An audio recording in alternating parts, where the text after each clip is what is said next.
Maple Drive winds through our neighborhood like a gentle stream, bordered by well-maintained homes with manicured lawns. I fell in love with this quiet suburb 5 years ago when I first drove down these streets. The community felt welcoming, with neighbors who waved as they collected mail and children who played freely on front lawns. My house sits near the end of the cul-de-sac, nothing fancy, just a modest 3-bedroom with blue shutters and a slightly oversized detached garage. I work as a regional coordinator for our state emergency management department, overseeing disaster response logistics across 3 counties. My job requires attention to detail, careful planning, and constant preparation for scenarios most people never have to consider. I take pride in keeping our communities safe, even if most citizens never realize how much happens behind the scenes to protect them. When I first toured the house, the real estate agent apologized for what she called an unusual feature: a commercial-grade cold storage unit in the detached garage. The previous owner had operated a small catering business and installed the professional refrigeration system with proper electrical upgrades and insulation. Most buyers considered it a drawback, but I immediately recognized its potential value. 2 years after moving in, our department faced devastating budget cuts. The separate facility we had maintained for storing temperature-sensitive medical supplies was on the chopping block. During an emergency planning meeting, I proposed a solution that would save taxpayer money while maintaining our emergency readiness: storing a portion of our critical medical supplies in my cold storage unit. The arrangement required several layers of approval. State inspectors examined the unit thoroughly, testing temperature stability, security features, and backup systems. Legal departments drafted agreements. My homeowner's insurance was supplemented with special coverage, and I received a modest monthly stipend to cover the increased electricity costs. The cold storage unit was upgraded with advanced monitoring systems that sent alerts directly to my phone and the Emergency Operations Center. My neighbors never seemed concerned. The unit made minimal noise, and the arrangement actually improved neighborhood security with discreet professional monitoring. For 3 years, quarterly inspections came and went without incident. My role in the emergency response network gave me a deeper sense of purpose beyond my day job. I maintained detailed logs of temperature readings and inventory lists, taking my responsibility seriously. Everything changed when Margaret Holloway moved onto Maple Drive last summer. She immediately expressed interest in HOA leadership, promising to restore property values and enforce standards that had grown too lax. Her campaign signs sprouted across lawns like aggressive weeds. When election time came, she won the HOA presidency by just 2 votes, largely because most residents did not bother to participate. I still remember the first time she appeared at my door. Margaret stood ramrod straight on my porch, clipboard clutched against her chest, eyes scanning my property with obvious disapproval. Her penciled eyebrows arched high above rimless glasses, mouth set in a tight line that never quite relaxed into a smile. "Good morning," she said without warmth. "I am conducting initial property assessments as the new HOA president. May I ask what business you operate from this residence?" I explained I did not run a business, but her gaze had already fixed on my garage. The slight hum of the cooling unit provided the only sound between us. Something in her expression, a calculating narrowing of her eyes, made my stomach tighten. I did not know it then, but this was the beginning of a neighborhood conflict that would escalate beyond anything I could have imagined. The first violation notice appeared in my mailbox exactly 1 week after Margaret's visit. The official HOA letterhead bore her flourished signature at the bottom, citing my mailbox as non-compliant with Section 4.3 of Community Standards. According to her measurements, my mailbox stood precisely 1 inch taller than regulation height. I measured it twice to confirm before spending a Saturday afternoon reinstalling it at the proper height, despite having never received complaints during my previous years of residence. I hoped compliance would satisfy her, but 3 days later, another notice arrived. This time, my trash cans had remained visible from the street for 45 minutes after weekly collection, violating the 30-minute maximum allowed by HOA guidelines. I built a small wooden enclosure for the cans that weekend, matching my house trim perfectly. The notices continued with alarming frequency. My garden hose, though stored on a purpose-built reel, was deemed improperly displayed. The bird feeder in my backyard allegedly attracted nuisance wildlife. The paint on my garden shed, though matching approval codes from my purchase year, no longer complied with updated shade requirements that had apparently changed by 2 color gradient points in the most recent HOA revision. Each time I addressed one issue, Margaret found another. I maintained a folder of all citations and my documented compliance efforts, sensing this pattern would not resolve through cooperation alone. Other neighbors began sharing similar experiences at our mailboxes or in hushed conversations at the local coffee shop. She cited me for having wind chimes, whispered Tom Baker from 2 doors down, said they created noise pollution. My welcome mat was the wrong dimensions, added Elaine from across the street. Had to replace a perfectly good mat because it was 2 inches too wide. My security cameras, installed as part of the state emergency supply protocol, began capturing concerning activity.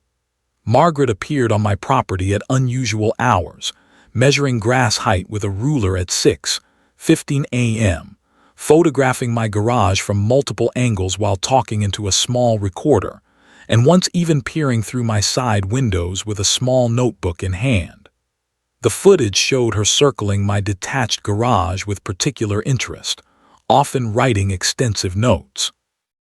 After receiving my 8th violation notice in a single month, this one claiming my garage exhibited commercial characteristics inconsistent with residential zoning, I decided a direct approach might help clarify the situation. I requested a meeting and prepared a folder containing all my permits, state authorizations, and legal documentation regarding the cold storage unit. We met at the community center on a Tuesday evening. Margaret sat across from me, back straight, fingers interlaced on the table.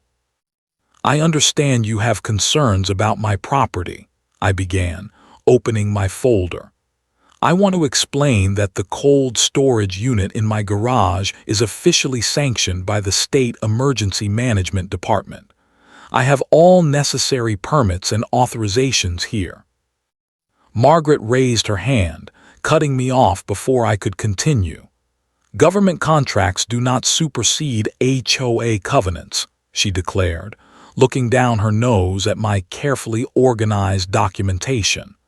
"This neighborhood does not make exceptions for people who think they have special arrangements." "This is not a special arrangement," I explained, pushing the permits toward her. "This is an official state emergency resource. The unit contains temperature-sensitive medical supplies for disaster response." Margaret did not even glance at the papers. "Your personal employment does not entitle you to violate aesthetic guidelines that all residents agreed to follow. The exterior of your garage presents an industrial appearance inconsistent with our community standards. The unit makes minimal noise and is not visible from the street," I countered. "It has been here for years without complaint." "Previous HOA leadership failures do not constitute approval," she replied, standing abruptly. "This meeting is over. You will receive further instructions regarding necessary modifications." The following week, I attended the monthly HOA board meeting, hopping to address the full board rather than just Margaret. I noticed how she spoke to them before the meeting, showing photographs on her tablet that caused several members to frown in my direction. When I attempted to explain the nature of my cold storage unit during the public comment period, Margaret interrupted repeatedly. "We have concerns about potential hazardous materials being stored in a residential neighborhood," she announced to the group. "Mr. Mitchell refuses to disclose exactly what government materials he keeps in our community." One board member looked troubled. "Are these materials dangerous?" Before I could explain that they were simply temperature-sensitive medications, Margaret continued, "He claims they are medications, but refuses to provide an inventory.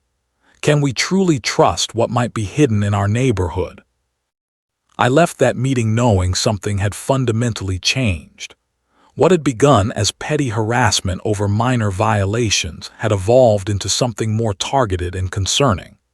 That evening, I received an email from a sympathetic neighbor on the board warning me that Margaret had begun discussing ways to address the eyesore garage situation permanently, and was researching HOA authority to disconnect utilities to non-compliant structures. I immediately backed up my security system and temperature monitors to ensure they would function independently if needed. I never imagined just how far she would go. The temperature alert blared from my phone at exactly 3:17 a.m. on a Tuesday. I had been sound asleep when the harsh electronic tone jolted me awake. The automated monitoring system registered a rapid temperature rise in the cold storage unit, already climbing past acceptable limits for several medications. My mind immediately cleared as training kicked in. Every degree of temperature increase potentially compromised thousands of dollars worth of life-saving supplies. I threw on a robe over my pajamas and raced across my yard to the detached garage, fumbling with keys in the dark. When I finally got inside and flipped the light switch, my heart sank. The control panel on the cold storage unit remained completely dark, no power whatsoever. The emergency backup battery should have automatically engaged, but the dashboard showed no signs of life. Following the power lines along the wall, I traced the connection to the exterior of the building where the electrical service entered. The protective metal box that housed my circuit breakers had been forcibly opened. The heavy-duty padlock that secured it lay on the ground, cut clean through. Inside the electrical panel, I discovered something that sent a chill through me. The specific circuit breaker controlling power to the cold storage unit had not merely been switched off, it had been physically removed from the panel. This was not an accident or power outage. Someone had deliberately targeted the unit. I rushed back inside and pulled up footage from my security cameras. Rewinding to 11:43 p.m., the night vision recording clearly showed a figure approaching my property from the side yard, moving with purpose toward the electrical box. It was Margaret, wearing dark clothing and carrying what appeared to be wire cutters and a flashlight. The footage captured her precise, methodical actions as she cut through the lock, opened the panel, removed the specific breaker, and then quietly left the property. My hands trembled as I called my supervisor on the emergency line. While waiting for him to answer, I connected the emergency generator that would provide temporary cooling, a stopgap measure that would only last 8 hours before the most sensitive supplies would be compromised beyond recovery. "Mitchell, what is happening?" My supervisor's voice was groggy but quickly sharpening. "Someone cut power to the storage unit," I explained, trying to keep my voice steady. "Temperature is already up 7 degrees and climbing. I have the backup generator running, but we have maybe 8 hours before critical failure." "Who would do that?" he asked, and I could hear him moving, likely getting dressed. "I have video evidence," I replied. "It was my HOA president. She has been harassing me about the unit for months. This is now a criminal matter, he stated firmly. I am calling the state emergency response team and will be there within the hour. Document everything and save that footage. By sunrise, my driveway hosted 2 state emergency vehicles and a police car. Technicians were already working to assess damage to the electrical system and stabilize the temperature. We had managed to prevent catastrophic warming, but several medications would require testing to confirm their viability. I noticed Margaret emerging from her house across the street, watching the activity with obvious displeasure.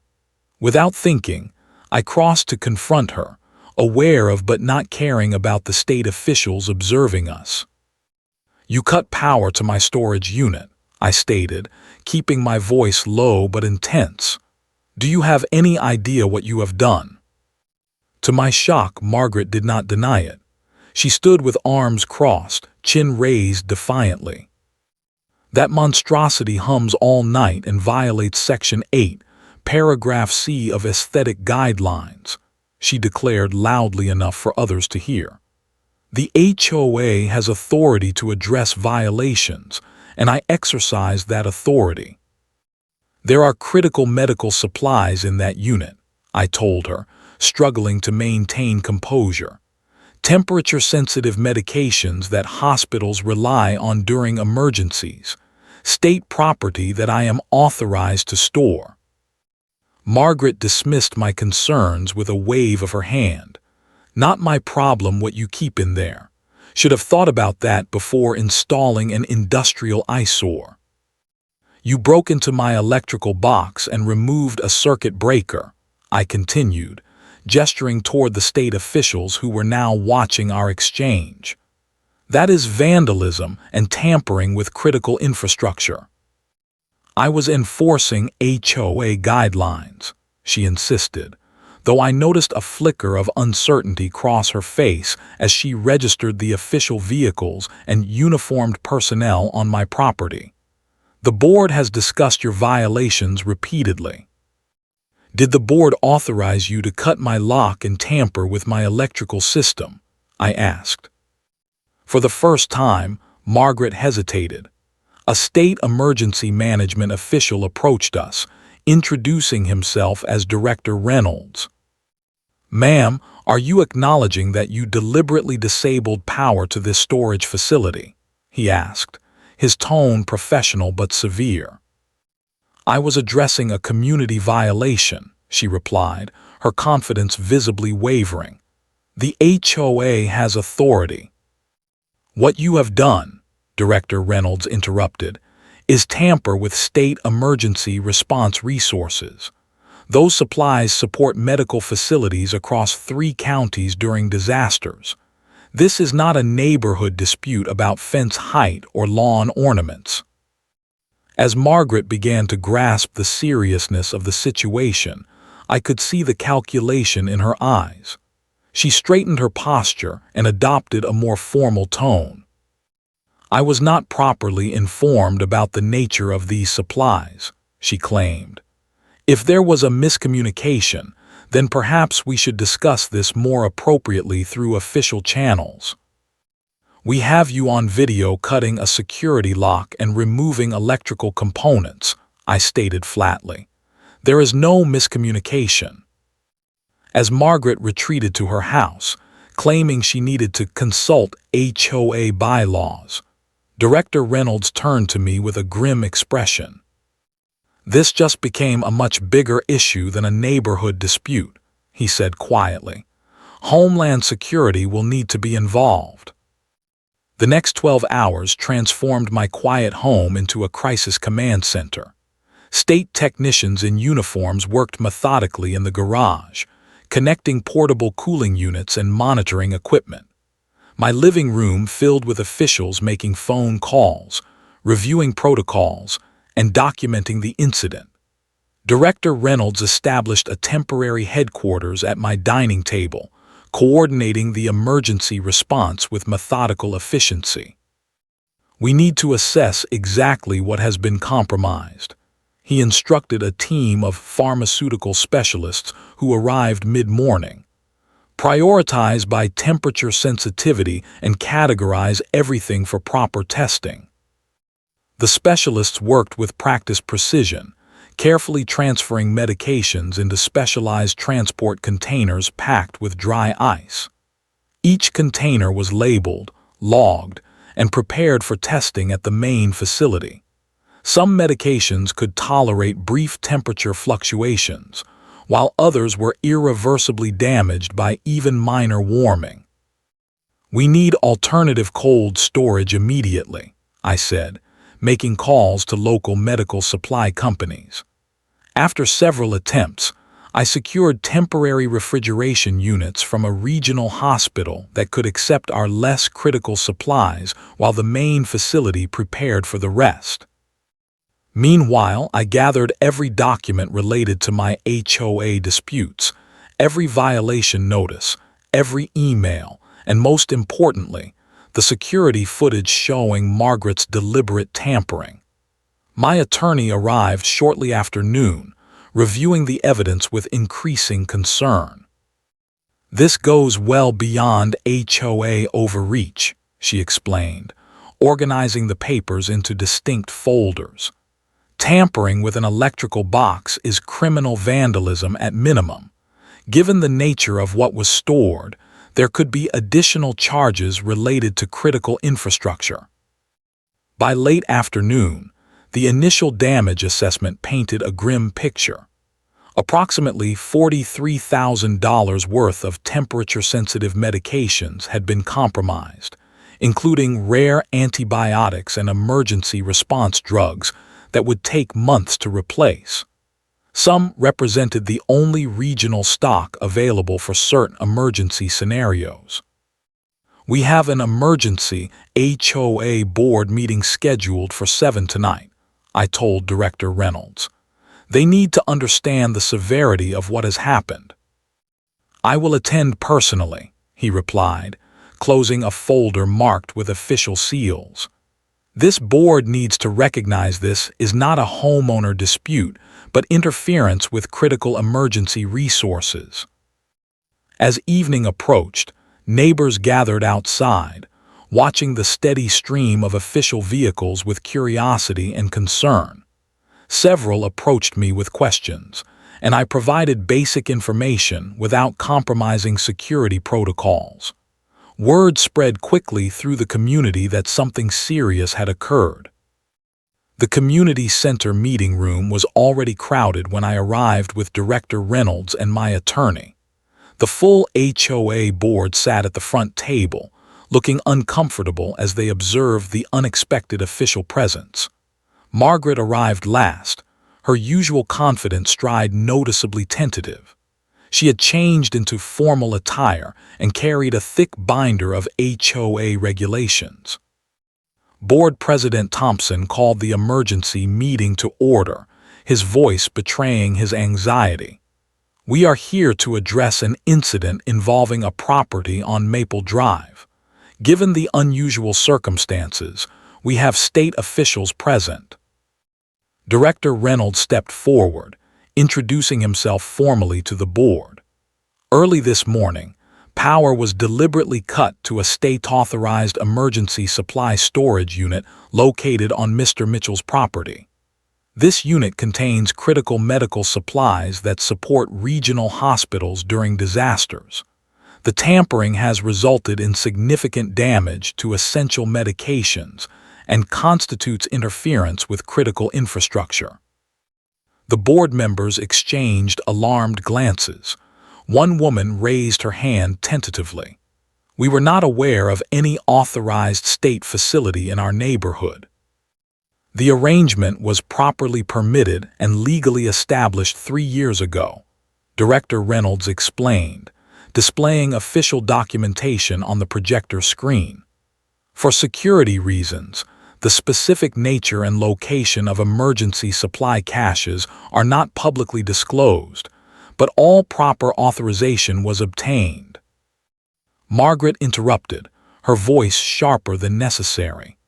The HOA has clear guidelines about commercial operations in residential areas. No one approved a government storage facility. This is not a commercial operation, my attorney clarified. This is an authorized extension of state emergency services, properly permitted and inspected regularly. All required notifications were filed with local authorities.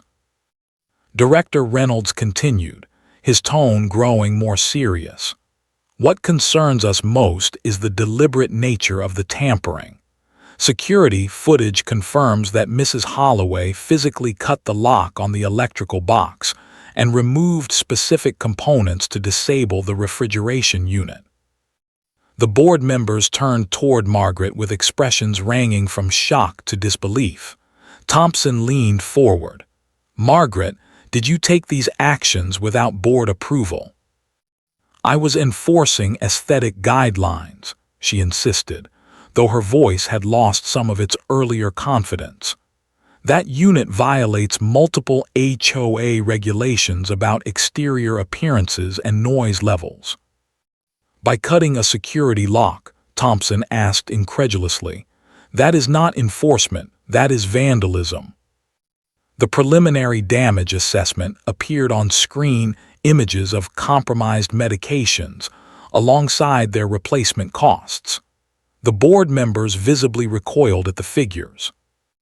"Several of these medications are special order items that cannot be easily replaced," explained Dr. Mercer, the state medical coordinator who had joined us. "Some represent the only regional stock for certain emergency treatments. The financial damage is significant, but the potential public health impact during an emergency would be far greater." Karen insisted she had acted within HOA authority, but her voice wavered as my attorney outlined the potential legal consequences. "These supplies represent our regional emergency backup for hospitals across 3 counties," Director Reynolds stated firmly. "Interfering with them constitutes tampering with critical infrastructure, not a homeowner dispute." The state official placed a folder on the table, its red cover marked with official seals. "This goes far beyond property disputes," he said, his voice grave. "The Department of Homeland Security considers these supplies protected resources, and interfering with them carries serious legal implications at both state and federal levels." As the meeting continued, I watched the realization slowly dawn across Margaret's face. What she had dismissed as a simple HOA enforcement action had escalated into something with potential criminal charges. The board members gradually distanced themselves from her position, several explicitly stating they had never authorized any action against my electrical systems. When the meeting adjourned 3 hours later, the board had unanimously voted to cooperate fully with the investigation. As we filed out, I noticed Margaret sitting alone, frantically texting on her phone. The gravity of her actions was finally becoming clear to her, but this was only the beginning of her reckoning. 3 days after the emergency board meeting, certified letters arrived at both Margaret's home and the HOA office. The thick envelopes bore official government seals, one from the state attorney general, another from the Department of Homeland Security. From my front window, I observed Margaret retrieving her mail, visibly tensing as she examined the envelopes before hurrying back inside. The community response shifted dramatically once the local newspaper published a front-page story about the incident. The article carefully avoided mentioning specific medications or quantities, but made clear that state emergency supplies had been deliberately compromised by HOA action. By afternoon, neighbors who had previously avoided eye contact began stopping by with expressions of support. "I had no idea you were helping with emergency preparedness," said Elaine from across the street, leaving a basket of homemade muffins on my porch. "Margaret made it sound like you were running some kind of illegal business." Tom Baker from 2 doors down brought coffee one morning. "My brother is a paramedic," he explained. "He told me how important those backup medication supplies can be during a crisis. What you were doing here matters." That same afternoon, a crudely printed newsletter appeared in mailboxes throughout the neighborhood. Margaret had created her own community alert, claiming she had been entrapped by an illegal storage facility and was acting to protect property values from commercial encroachment. Her desperate attempt to reframe the narrative fell flat, as residents now understood the actual purpose of my cold storage unit.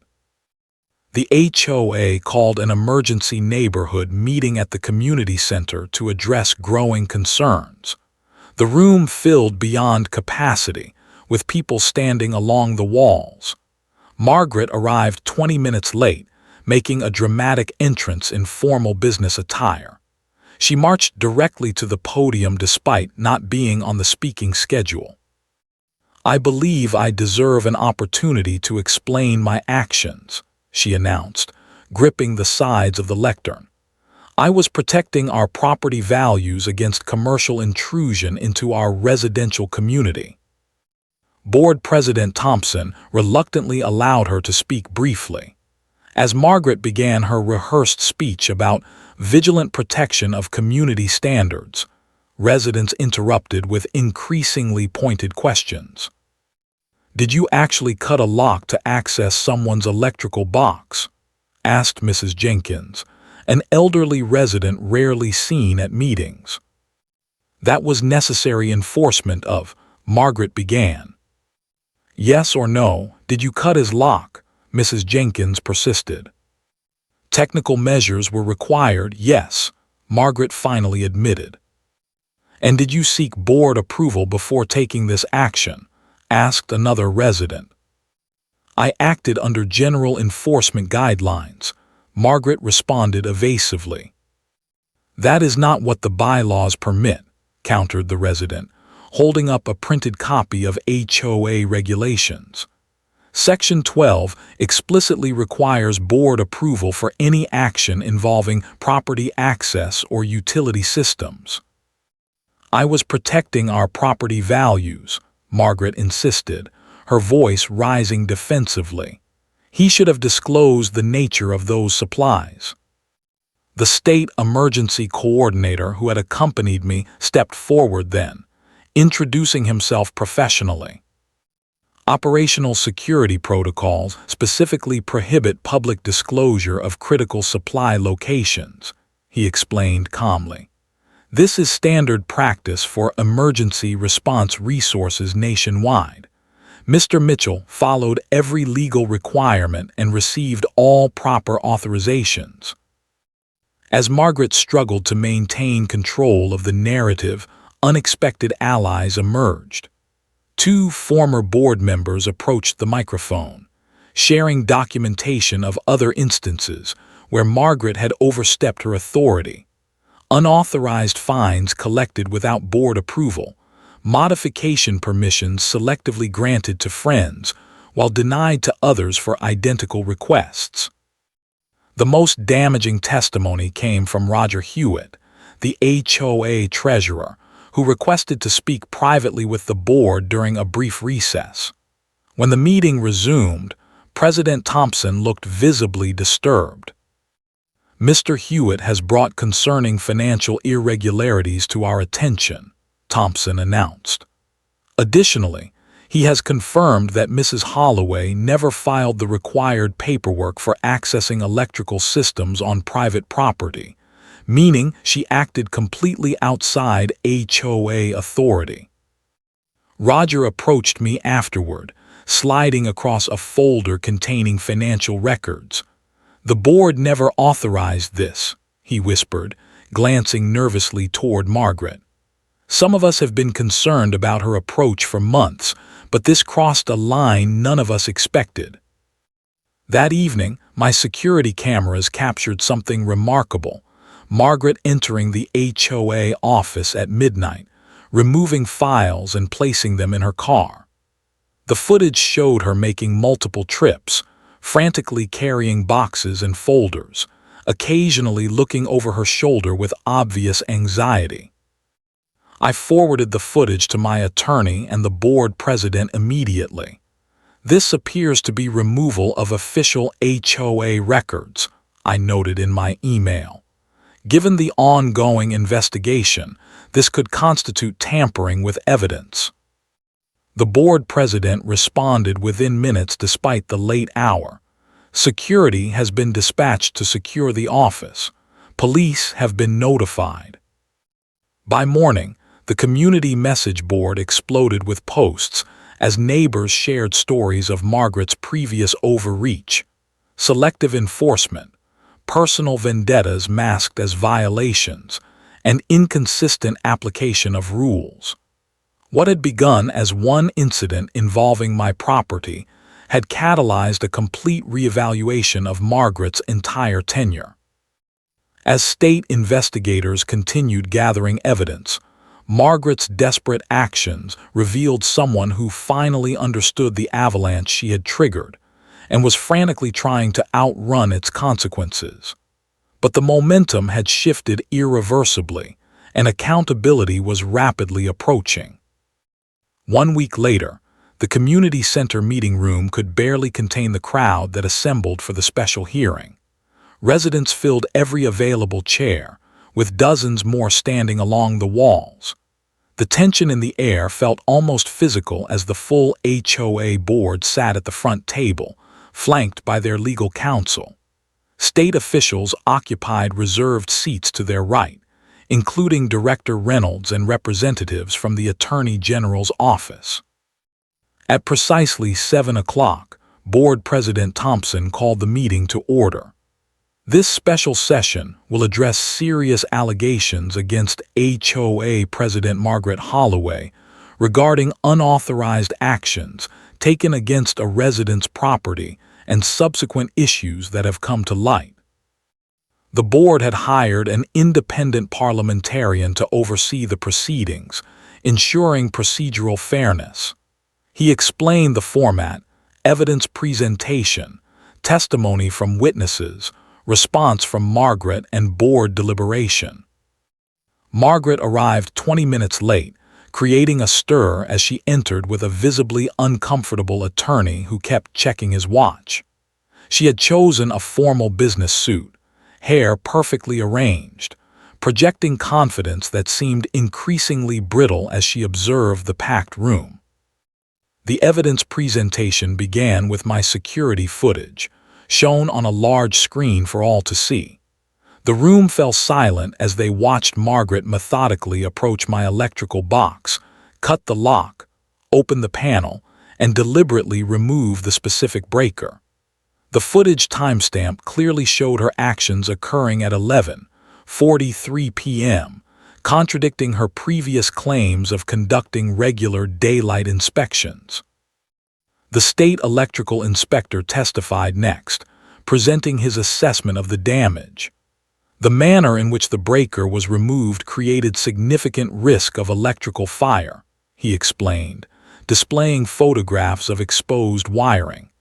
"This represents improper and dangerous tampering with an electrical system by someone without proper training or authorization." The pharmaceutical specialist detailed the compromised medications, explaining their critical importance during emergencies. "These supplies represent our regional emergency backup for 3 counties," she stated firmly. "Some of these medications cannot be easily replaced and represent our only local stock for certain emergency scenarios." As evidence mounted, security footage, documentation of damaged supplies, electrical inspection reports confirming deliberate tampering, Margaret's composed facade gradually crumbled. She whispered frantically to her attorney, who appeared increasingly resigned. When neighbors began testifying about her previous harassment campaigns, the pattern of misconduct expanded beyond my situation. Mrs. Jenkins described receiving daily violation notices after questioning Margaret at a board meeting. Another elderly resident tearfully recounted being threatened with fines for a medical ramp installed for her husband returning from hospital. She told me the ramp violated aesthetic guidelines and had to be removed within 48 hours, the woman explained, her voice shaking. My husband was coming home from surgery the next day. The HOA lawyer presented financial audits revealing unauthorized fines Margaret had collected, but never entered into official records. Bank records showed that several homeowners had paid penalties directly to an account Margaret controlled rather than to the official HOA account. This represents a pattern of behavior inconsistent with HOA regulations and basic governance principles, the attorney stated flatly. The most damning evidence came when the board displayed a series of contradictory emails, Margaret promising one resident permission for a deck extension, while simultaneously denying another resident's identical request.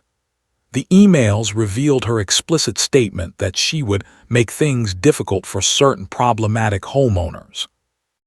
When presented with her own contradictory communications and financial records, Margaret suddenly stood, pointing at me with a shaking finger. He is the problem. That storage unit violates every principle of residential zoning. Her voice echoed through the silent room.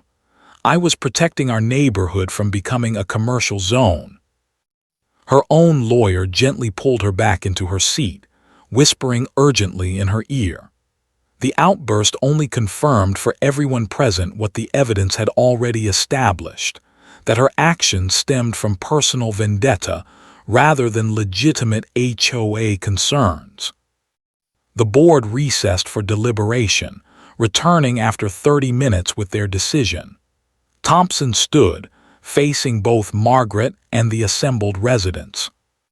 The board has voted unanimously to remove Margaret Holloway as HOA president, effective immediately. Additionally, we will initiate a full financial investigation and cooperate fully with state authorities regarding the damaged emergency supplies. 2 security guards approached Margaret, indicating she should leave the podium. As they escorted her toward the exit, she turned to deliver final words that revealed how completely she had misunderstood the community she claimed to protect. You will all regret this when your property values collapse, she called out, her voice echoing hollowly in a room where not a single person stood in her defense. As the door closed behind her, neighbors approached me with handshakes and quiet apologies for not intervening sooner. The weight of 3 months of tension finally lifted from my shoulders, replaced by something unexpected, a sense of community stronger than before this ordeal began. The following weeks brought remarkable changes to our community. With Margaret removed from power, the atmosphere throughout the neighborhood noticeably lightened. Residents smiled and waved to each other again. Children played freely on front lawns without parents nervously checking for HOA violations. Gardens bloomed with previously unauthorized flowers that added color and life to our streets. The legal consequences for Margaret unfolded rapidly. Civil penalties for the damaged supplies were assessed at over $65,000, with state authorities pursuing additional charges related to tampering with critical infrastructure. The judge ordered her to complete 500 hours of mandatory community service at the very emergency management facility, whose supplies she had endangered, a fitting consequence that required her to understand precisely what her actions had jeopardized. The defendant demonstrated willful disregard for public safety resources, the judge stated during sentencing. This service requirement will provide necessary education about emergency preparedness and the systems that protect our communities. The financial audit of HOA records revealed Margaret had collected over $23,000 in unauthorized fines during her brief tenure, requiring full restitution to affected homeowners. Several residents filed individual civil suits for harassment and improper enforcement actions. The neighborhood Margaret had sought to control through intimidation now held her fully accountable for each overreach. My garage received comprehensive security upgrades funded by the State Emergency Management Office. Workers installed reinforced doors with advanced locking systems, security cameras with night vision capability, and an independent power supply that could not be compromised from outside. The cold storage unit itself was upgraded to include redundant cooling systems and enhanced monitoring that reported to multiple security centers. Most surprisingly, the HOA organized a community emergency preparedness day in the park. Director Reynolds and his team provided demonstrations of emergency equipment, explanations of regional response systems, and practical training for residents. Children created colorful thank you cards for emergency workers, while adults signed up for community emergency response team training. Your neighborhood plays a vital role in our regional preparedness network, Director Reynolds explained to the gathered residents. Having temperature-controlled medication storage distributed across strategic locations helps ensure critical supplies remain available during emergencies when main facilities might be compromised or inaccessible. The HOA implemented sweeping reforms under new leadership. The newly elected president, Ellen Chen, a retired nurse with a gentle manner but firm principles, worked with a committee to revise bylaws and establish transparent procedures. All enforcement actions now required documentation, multiple board approvals, and clear appeals processes. Violation notices included explicit references to specific bylaw sections and photographic evidence of actual infractions. Ellen approached me about developing guidelines that balance security needs with aesthetic standards. Together, we created reasonable parameters for emergency equipment that preserved neighborhood appearance while respecting critical functions. The resulting document became a model that other communities later adopted. The goal is not perfect uniformity, Ellen explained during its presentation. The goal is creating a community where people feel secure while maintaining reasonable standards that enhance our shared spaces. The most profound change emerged more gradually. Each month, we began hosting neighborhood coffee gatherings where residents could address concerns directly. These informal meetings replaced impersonal violation notices with conversation and mutual understanding. Problems that previously generated conflict now found resolution through communication and compromise. One evening, severe storms threatened our region with potential flooding and power outages. Weather alerts warned of possible hospital overloads and transportation disruptions. Without prompting, 3 neighbors independently checked on the backup generator status for my storage unit, bringing coffee and offering assistance if needed. As I watched them coordinate volunteer shifts without my direction, I realized something remarkable had happened. What had begun as Margaret's attempt to exert control had ultimately created something far stronger, a genuine community that understood its role in something larger than property values or perfect lawns. 1 year after the incident, our neighborhood hosted regional emergency management officials for a model site demonstration. The cold storage unit that Margaret had once deemed an eyesore was now a point of community pride, showcased as an example of effective public-private partnership in emergency preparedness.